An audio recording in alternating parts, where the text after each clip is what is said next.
नमस्ते दोस्तों, मैं हूं कौशिकी और आपका स्वागत है दी और ट्री में। आज के इस वीडियो में हम बात करने वाले हैं कैसे सुप्रीम कोर्ट ने किसानों को उनके आंदोलन के चलते लगाई फटकार और क्या कहा सुप्रीम कोर्ट ने अपने बयान में। लेकिन उससे पहले अगर आप हमारे चैनल पर नए हैं तो इसे लाइक, शेयर और सब्सक्राइब करना ना भूलें।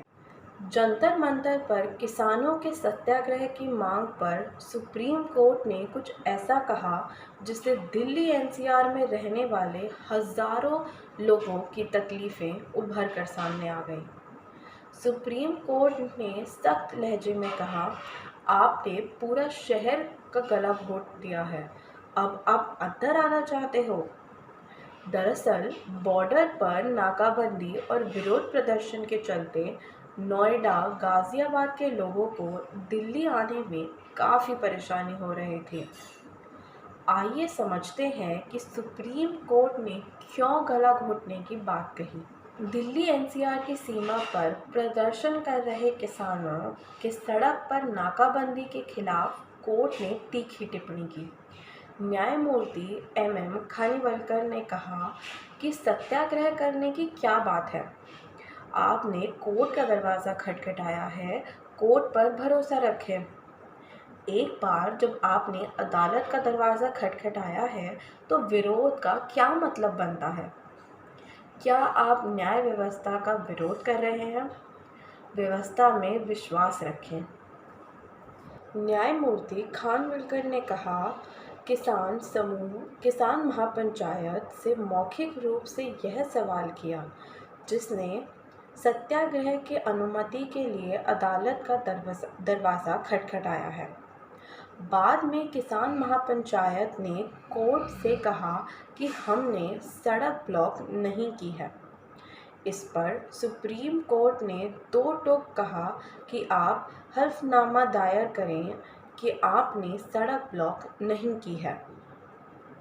एक दिन पहले भी प्रदर्शनकारी किसानों के लगातार सड़क जाम करने को लेकर सुप्रीम कोर्ट ने सख्त टिप्पणी करते हुए कहा कि हाईवे को रोज़ जाम कैसे किया जा सकता है। नोएडा में रहने वाले लोगों की समस्या यह है कि दिल्ली बॉर्डर ब्लॉक किए जाने से दिल्ली पहुंचने में 20 मिनट के बजाय 2 घंटे लग रहे हैं। इसी तकलीफ में नोएडा की एक महिला ने सुप्रीम कोर्ट का दरवाज़ा खटखटाया। उन्होंने कहा कि नोएडा से दिल्ली का सफ़र एक समय एक बुरे सपने की तरह है। इससे पहले सुप्रीम कोर्ट ने एक फैसले में कहा था कि किसानों को प्रदर्शन का अधिकार है, लेकिन सड़कों को अनिश्चित काल के लिए ब्लॉक नहीं कर सकते। अदालत ने केंद्र सरकार और संबंधित राज्यों से कहा था कि वह इसका हल निकालें। अदालत ने केंद्र और संबंधित राज्यों से कहा था कि वह किसानों के प्रदर्शन से एनसीआर में रहने वाले तमाम लोगों को आने जाने में जैसी भी परेशानी हो रही है उसका निराकरण निकालें।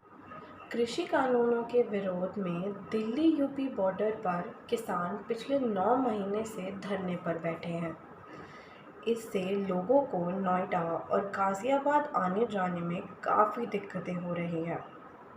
आसपास की दुकानों के अलावा ऑटो ड्राइवरों को भी दिक्कत हो रही है। सुबह शाम इतना ट्रैफिक हो जाता है कि अगर फंसे तो 2 घंटे बर्बाद समझिए।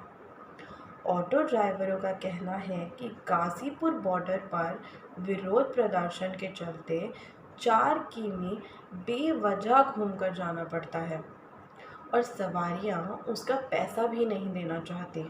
आम यात्रियों से बात कीजिए तो वो यही कहते हैं कि आंदोलन अपनी जगह है, लेकिन आपके किसी एक्शन से दूसरों को परेशानी हो तो क्या मतलब है।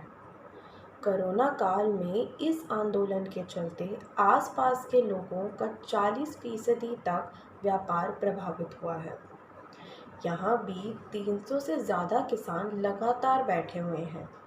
दिल्ली से मेरठ, गाज़ियाबाद, सहारनपुर जाना है तो यह बॉर्डर खुला है।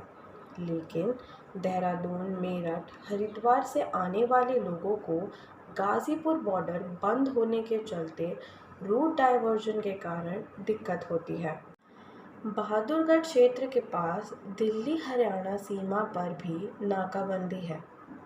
Bahadurgarh chamber of commerce and industry ने याचिका दायर कर कहा था कि दिल्ली और हरियाणा सीमा पर किसान आंदोलन के चलते नाकाबंदी के कारण दोनों राज्यों के बीच काम कर रहे लोग 10 महीने से परेशान हैं। इसी सीमा पर सिंधु और टिकरी बॉर्डर भी आते हैं। अब इस केस में आगे क्या होगा ये तो हमें वक्त ही बताएगा कि सुप्रीम कोर्ट इस पर क्या एक्शन लेता है।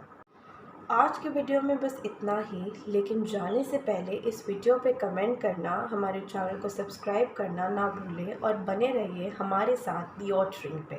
धन्यवाद।